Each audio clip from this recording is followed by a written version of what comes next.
Wait, dude. That's technical difficulties Ooh! solved on Speaking with Love.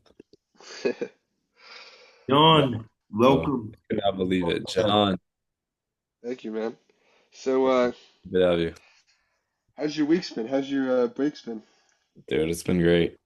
It's been very good. We just been doing a lot of family stuff and, chilling out a lot. I got sick for a little bit. Went to Maine to see Hazel, working out, working on the farm. It's been great, dude. It's nice to be back.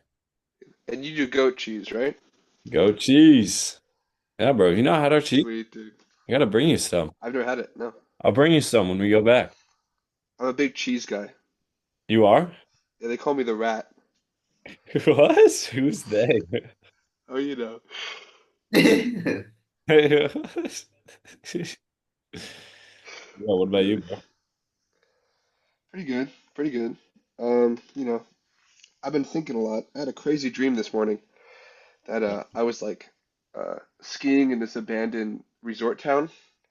And then I was just like hanging out there, having fun. There was like food everywhere. It was like an abandoned town though, and no, I could like couldn't see anyone.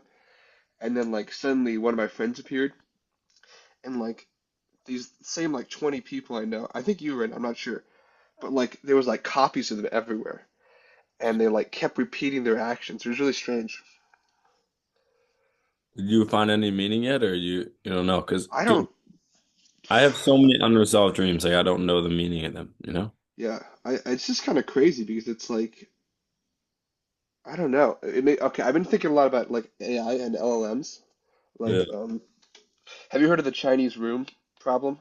No, No. I don't think so. It's like this guy, it's this person in this room. They have a giant book of Chinese characters to English, and they only can recognize the character and then translate it, but they have no idea what the meaning of the word is, right? But the question is, if this person is like really good at like translating that, do they actually have an understanding of the language if they don't know the meaning of the words? Or is it like not true understanding, you know? And that's what I think AI is kind of doing right now, a little bit. Wait, John, say that one more time. So like it's a question of whether simply recognizing characters and putting them to other characters, like recognizing a Chinese character and then putting it to English, Hmm. is understanding the language if you do not understand what the characters or the word means. Okay. I see what you're saying. So it's Bro, like AI is what? I think it's just as much understanding as regular language, bro. Language has such a like reachable limit to like true understanding of anything, of any other person, of any expression. You know what I'm saying? Like language can only really get us so far in connection, you Don't know? you think it's part of like a culture though? Like if you're not tapped into the culture of a language, because language is kind of like movable culture, right? So it's like if you're not tapped into that, do you really understand the language? Mm. And that's probably why they say, Big H, if you live in the country, like think about when you went abroad, it was probably easier to catch on to a couple of Italian words and things of that nature. So it's probably easier. Well, bro, that's my point. Is like, so me being in Italy, I Mhm. got to like intermediate Italian. I can get by. I can't express myself properly. So I was thinking about like little like jokes. Like I thought about this and made like a little joke or something at Christmas or something like that. And it was really like I said it quick, and the exact words I used is what made it like funny. I don't even remember what it was, and it probably wasn't that funny. But I was like, I could not have done that in Italian. Like I couldn't have expressed myself with that exact word the same way. And I can't, there's a limit for everyone with that. Even someone who's like spoken English for 80 years in a very good headspace, super well read, super quick-witted, still like language can only get them so far in connecting with others and expressing themselves. You'll Yeah, never be able to fully express yourself through a language, you know? And no, that's yeah, the culture helps a ton with learning language and yeah, vice versa, you know? but yeah. So I actually got in a little bit of a debate in the dream with those like copies of my friends. I was like, wait, if you're all copies, then like, how are you like like are you really like a different person? Are you really something new? Or are you just like a copy of this one person? Well, And they're bro, like, yeah, I'm real. It was crazy, dude. It was dude, you wild. gotta watch, bro. This have you watched Pluribus yet? No, Dude, then this is just a sign to watch Pluribus, this show on Apple TV. Incredible show. I really should. Finale is just came out of the season one. 100% it'll get picked back Uh, up. It's an amazing show. Like you'll love it, John. You need to watch it like tonight. Like you'll really yeah, enjoy it. I should. I should. And it's that idea. I mean, I can it's within the first episode. I guess I could spoil some. It's Well, basically the idea of like we what we learned within the first episode is like the idea that we are all like one. So like our physical bodies make us separate individuals, but we all have the same, it's like a hive mind. We're all connected to the point I know everything that someone in Australia knows. You know, just their individual is set up differently physically, but we have connected. We all like share the same mind and brain. well, you couldn't say you're different people then, right? In a way, you can't. It's no, they actually don't. They say we. Yeah, so you're erasing the individual. They when they refer to themselves, they go we. It's crazy. But dude, you should watch. Trust me, you'll enjoy it. I should, yeah. Anyway, Hey, Amir, how you doing, man? yo, quick intro after, yeah, Amir, go first. I'm good, John. It's a pleasure to see you, man. It's been a long time since we spoke, we talked. You're one of my good buddies, you know. Had a lot of great conversations with you in comments. Spent a lot of great time together. I remember the first time Hayden introduced me to you. It was beautiful, man. Yes, sir. Yeah, bro, this is the boy John right here. This is Bates. Like, I mean, everyone knows this guy around Bates. They don't know him personally, but if you say John Alaska, they know who you're talking about. John Thanks, Alaska, man. everybody knows who that You is. say John Alaska or like John red hair Alaska? Alaska, John red hair. Any of those three, if you say two of those three keywords, boom, you know Boom. what you're talking about. Absolutely. And Thanks, man. bro, yeah, and there's a reason behind that, bro. This guy is an amazing person to talk to. He's a kind guy. He's a good time. He's, number one comments got to talk to. So Absolutely. Thank happy you, man. to have him. Thank you. Of course, bro. It looks Um, like you're home. so, How was it to be home, man? It's really nice. It got like to 40 below last week. bro, really? Yeah, really. Like It's that. crazy. I'm building a snow shelter too. Dude, that's awesome. Outside? Yeah. And like Yeah, in me your and my yard? friend are gonna sleep in a Obviously couple outside days. in your yard. Yeah, yeah. It's pretty Um, sweet. A what, snow shelter. what is it right now? Right now, I don't know. It's like -4, I think. It's pretty warm. Oh, It got way warmer. There was a storm that came 2 days ago. -4 is warm. Yeah. Yeah, yeah, really. Like yeah, when it starts to snow, it gets way warmer. Wow. -4 Yeah. is nothing, bro. Nah, that's I'm in 68 oh, right now, that's and I'm he's wearing a jacket. He's the only one wearing a jacket right now, too. Damn. Wait, you're in Bermuda? Or yeah. absolutely Yuda. Damn. -4, Yeah, and John's got on Nah, just a it's regular t-shirt, like yeah, dude. I mean, that's how it is, you know? Absolutely. where I am, But it's yeah. not even nearly. It's 8 where I am right now. It's nothing crazy, Okay. That's pretty good. but it's pretty cold. That's crazy. It got to negative earlier. Really? Damn. Not earlier in the day, but like earlier in the week or something. Sometime Tell me recently. something. How did the goat react to that type of weather? Well, so we close up the barn. I mean, they're built for it, you know. They are fine with living in these temperatures. And when you're born into it too, like they quickly acclimate, especially when their parents have lived here. I'm guessing John could tell you some sort of evolution behind the fact that their great grandparents have lived here. And like when you're born into it and then you experience it the first year of your life, like you're naturally your body's pretty used to it. And they have hair Well, all over their bodies, you know. yeah. I mean, that's But we like do Lamarckian stuff. the what? But like, it's like, that's, like, there's a big debate on that right now. Oh, really? Well, there was an old debate, and now I think it's getting back started. But like, there's this paper that came out recently about evolution, and it showed that most of the uh, most of the organisms on Earth do not evolve to their specific niche necessarily because the environment changes so quickly. It's pretty interesting. Hey, after this episode, do you mind sending Hayden that article, that Yeah, study? I love to I, post it when we post your video, you know? yeah, it's like, yeah, I've been thinking a lot about this. Have you read The Selfish Gene? I Selfish. haven't, but I've heard of it. It's basically the idea that like our entire all of evolution is just a couple genes that are like basically selfish genes. They're trying to like replicate themselves, and that's the reason why we see cooperation. You know, it's way more common in like a family structure. You know, like they give the example of the ground squirrels in California. They only chirp to alert others around them when the organisms around them are related to them.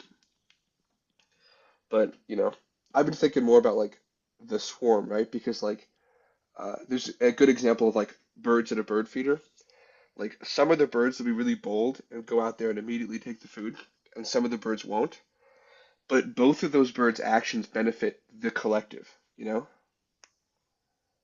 Because if there is a hawk nearby, they wipe out the birds who came really quickly. But if there isn't, the birds that go really quickly benefit the entire group by feeding, you know? I don't know. Hmm. Yeah, bro. Interesting. Um, Wait, so which side of the argument are you on with what I was talking about with the goats and Oh, like I don't. saying like, evolutionary like shortcuts, like niches basically within like a family or an animal.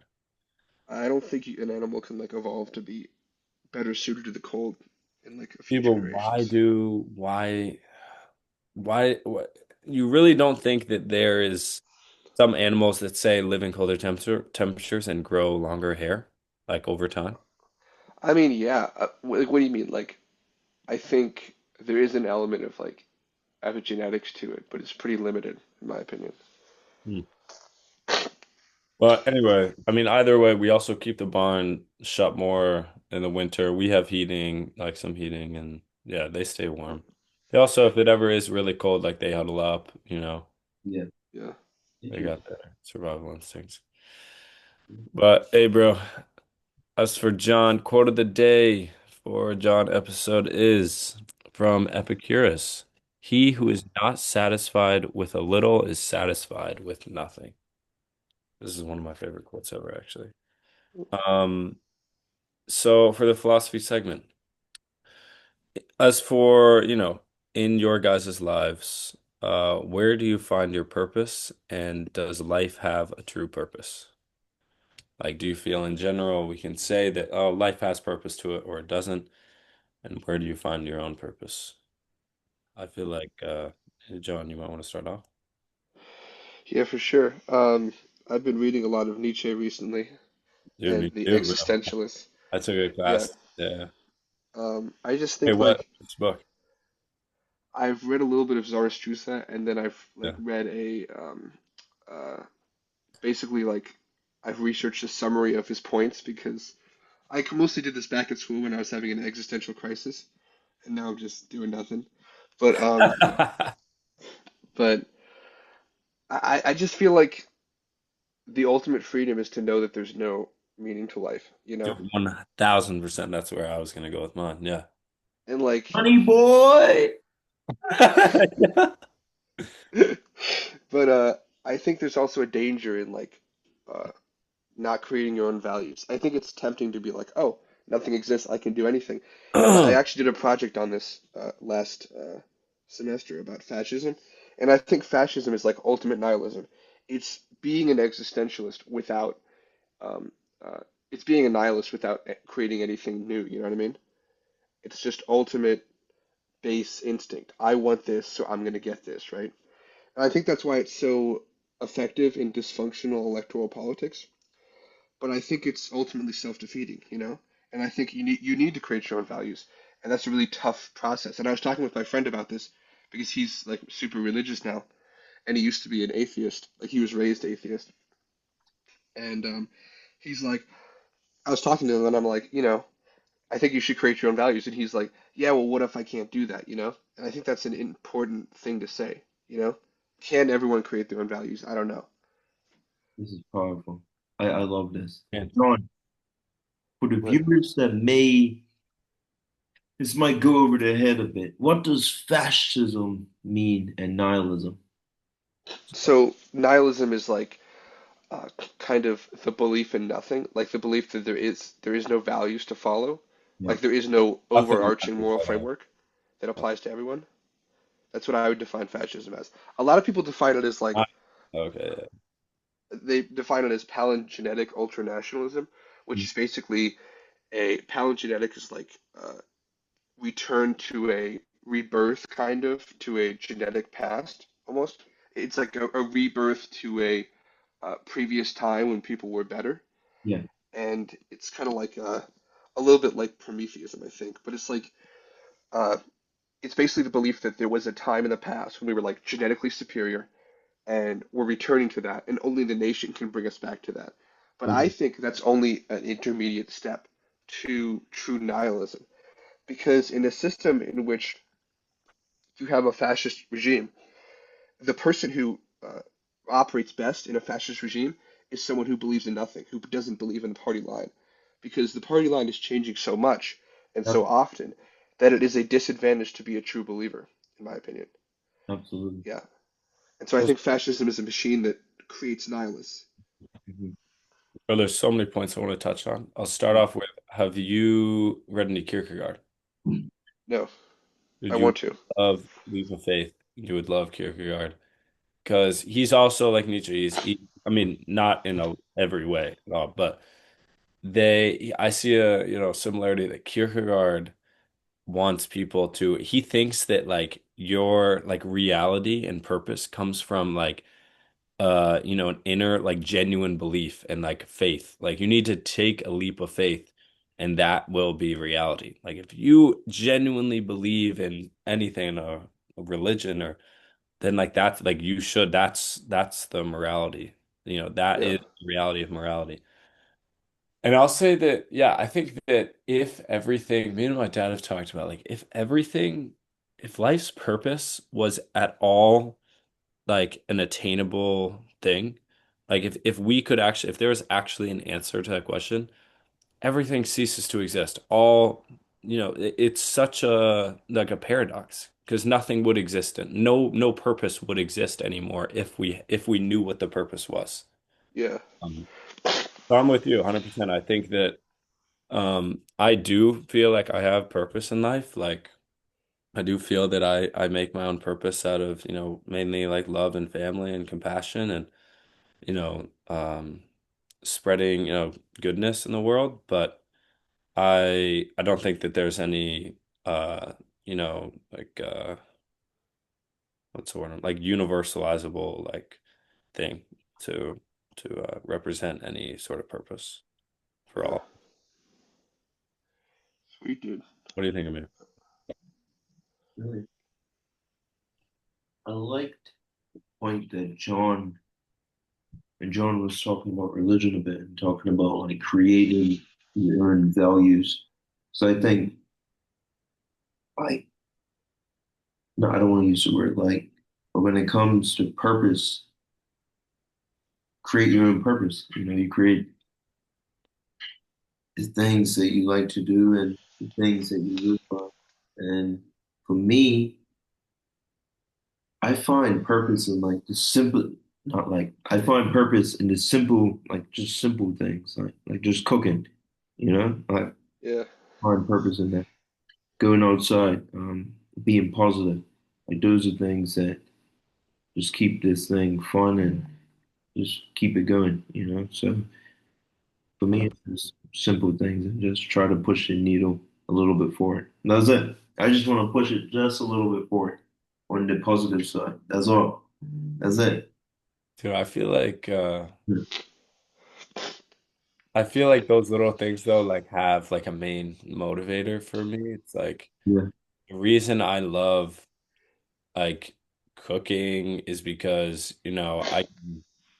one, like, make food that others can eat, which Mhm. is like, love and compassion, and also feed myself, like show myself compassion so that I can fuel myself and feel good about myself and, spread love in the world. So it all has this like main driving force behind those little things. Do you feel the same or? I would say Yeah. my main philosophy, the main thing that I'm engineered by is love. I'm powered off of love. Or we all are, I think, yeah. Everything for me, I try to relate back to love. Like before, when we was talking on the FaceTime, just having our family around for Christmas and just how much love was around us, you know? Like that's my main thing. I try not to think too deeply about it, but it's just I'm just powered by love. Obviously, sometimes you run into some complicated situations where things don't really go that way, you know? You might get angry and different other different emotions that you experience with maybe yourself or someone as well. But I try my best to stay on the love side, you know? So, yeah. I don't know if that answered your question. Yeah. What do you think about John? I was just thinking about your idea of like little things, and I think we live in a chaotic system, which means that small actions can very quickly become large ones, Yeah. and we don't know what will cause a change. Like you could be president of the world, and someone sneezing across the country could cause like something way more influential than what you've ever done. You know, Hmm. so we really never know, which is I think that's a lot of possibility and danger also. But I was thinking, like, I'm reading The Prince right now by Machiavelli, Yeah. and he talks a lot about fear and love.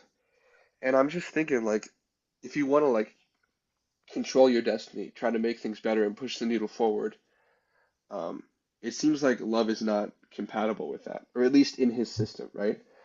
And I don't know, I'm getting into more like libertarian socialist theory right now. But Hmm. like, is it worth even like engaging with the systems of power to try to change things, or is it worth creating your own parallel one? Well, bro, that's the thing. So, like, Buddy within, boy. like within Buddhism, then Buddhism, like, do you know who Thich Nhat Hanh is, John? No. He, yeah, what is it? What does he do?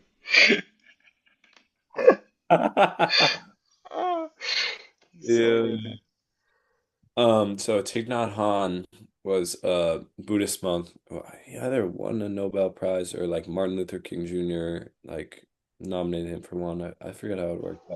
Yeah. He was like this face, he was the face and writer behind like this idea of socially engaged Buddhism because I mean you know a good amount about Buddhism and it's like it feels like you have to in order to be a true Buddhist, oftentimes like you have to shave your head and become a monk and live in a Yeah. monastery. But you don't really have to. He had this idea like you can exist in the world, you can have a wife, you can have kids, you can own a house and you can like achieve enlightenment and spread compassion in all these ways and not like believe in your own self like you can still participate in the world as we all see it or as we all like collectively participate so in that way I feel like you don't have to like find a way around reality you don't have to ignore what's going on to experience it's like I don't like in also like in academia when like if there's ever someone who feels that they're so above someone else that they can't even like they can't like communicate and express ideas to someone who doesn't understand like the same like doesn't have the same education or doesn't understand their ideas like every you should be able to like communicate with anyone in the same way and you should be able to um like what you're talking about, like any sort of revolution or like taking a political stance, you should be able to recognize and understand the current policy.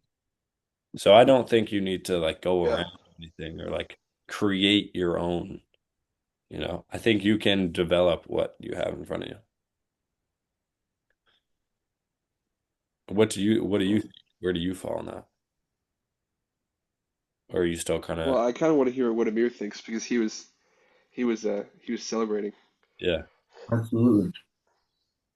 To simply put it, John, do my own thing, you know? That's it. Yeah. Do your own thing, John, you know? Yeah. Um, yeah. I don't know. I'm not really, I learned a long time ago. Like I don't like pushing things onto other people, you know? Like I don't think that's a good way of trying to like maybe it's a good way of trying to get things done in the short term by using fear to get people to do things that you need them to do. In the long term, it's a recipe for disaster, if that makes any sense. Yeah. But in the short term, I definitely think it works. Absolutely. I think it works. But I think in the long term, the only way to succeed in the long term, I think, is love. You know, that's it. But I feel like it's so hard to achieve building something with love. That's why we don't really see a lot of great things, you know? But do you think so? Because I was talking to someone the other day and they were saying how early Christians as well as early Buddhists, Hmm. the only reason we know them and are talking about them today in their popular religions is because of the egos of some of the people behind it. Jesus didn't have any ego. So, like he did not need everyone to follow his faith.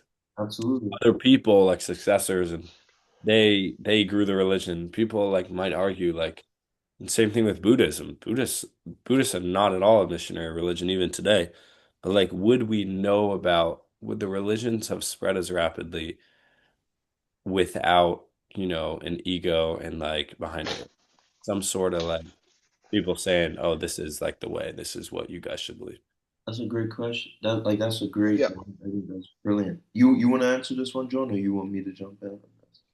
Yeah. I just want to mention that like Christianity only exists today because I think it was it Constantine? No, it was one of the Roman emperors became Christian Mhm. and he forced the entire empire to convert. It was like an underground cult religion, back in the day. And so it's like, definitely it wouldn't have happened without the will of a single emperor.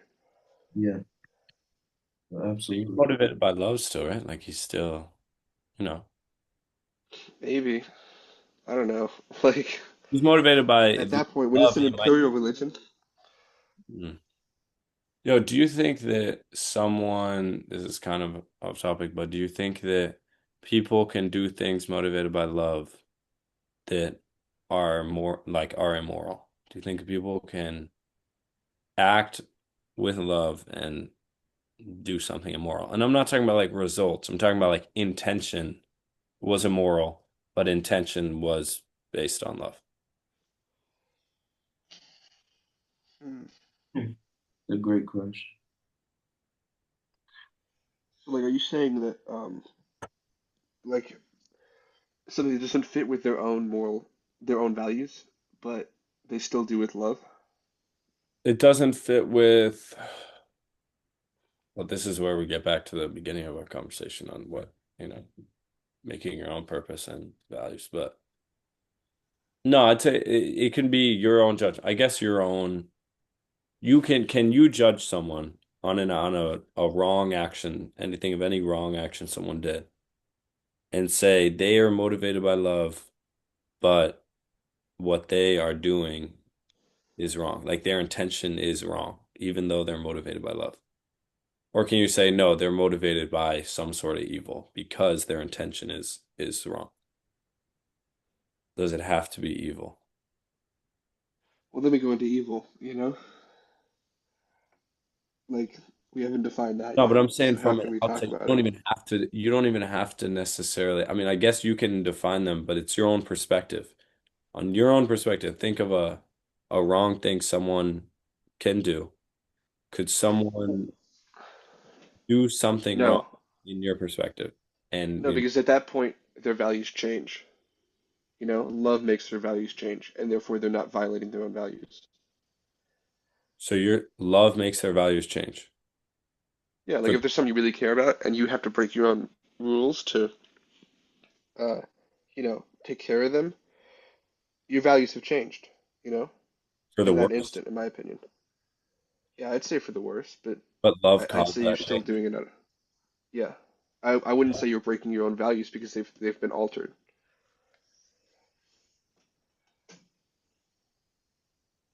But still, you think that love can cause your values to change at the root of it. Your love can Yeah, cause your values to change towards evil or for the wrong. yeah, yes.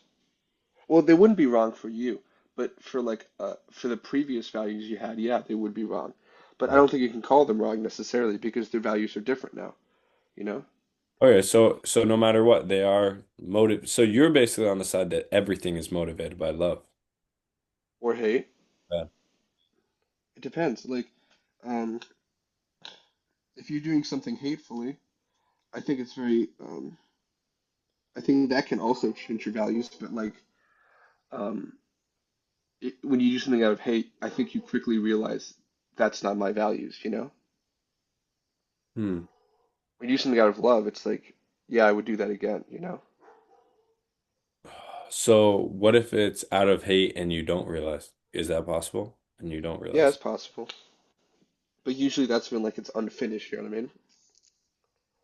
Okay, what if it finishes, you'll recognize it was out of hate and Yeah, not like love. if someone slights you and then you immediately take revenge on them, I think it's pretty easy to realize, okay, and that wasn't in line with your values. I think it's pretty easy to realize that okay, that was wrong. But if someone I don't know, burns your village down and you never really get your revenge or never really get justice, I think that can permanently change your values. Hmm. And so what you're saying, basically you have to do the wrong thing. You have to get the revenge and do the evil thing, and then you'll be back to love though. I mean, then you'll be doing wrong every time someone slights you. I think it's about a permanent change in values. Like a permanent change in your situation. Because if there's something that you can do to bring yourself back to that previous state, then that means that your previous values can be saved, basically. You know what I mean? Can be kept intact. But something with love or something that really is impossible to remedy, I think it does permanently change your situation and therefore your values.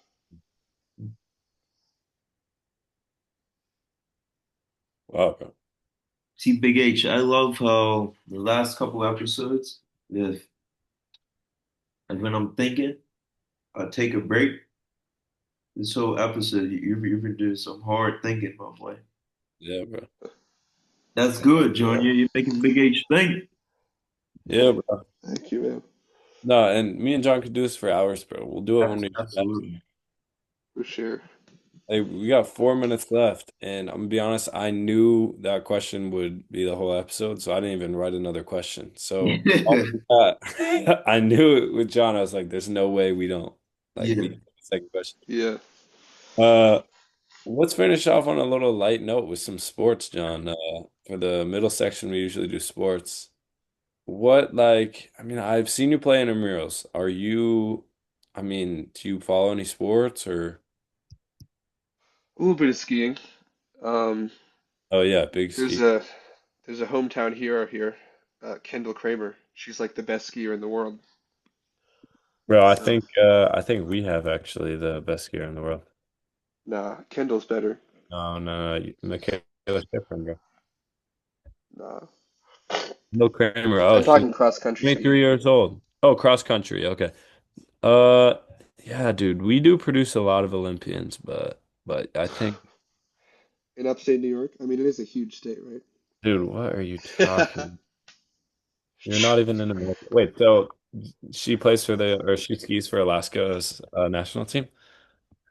Dude, that's fucked up. No, bro. No, I respect that, dude. Is she gonna be in this Olympic? Probably. I don't know. She's got a big banner at the airport here. But I Uh, actually skied with her when I was on the ski team. Nice.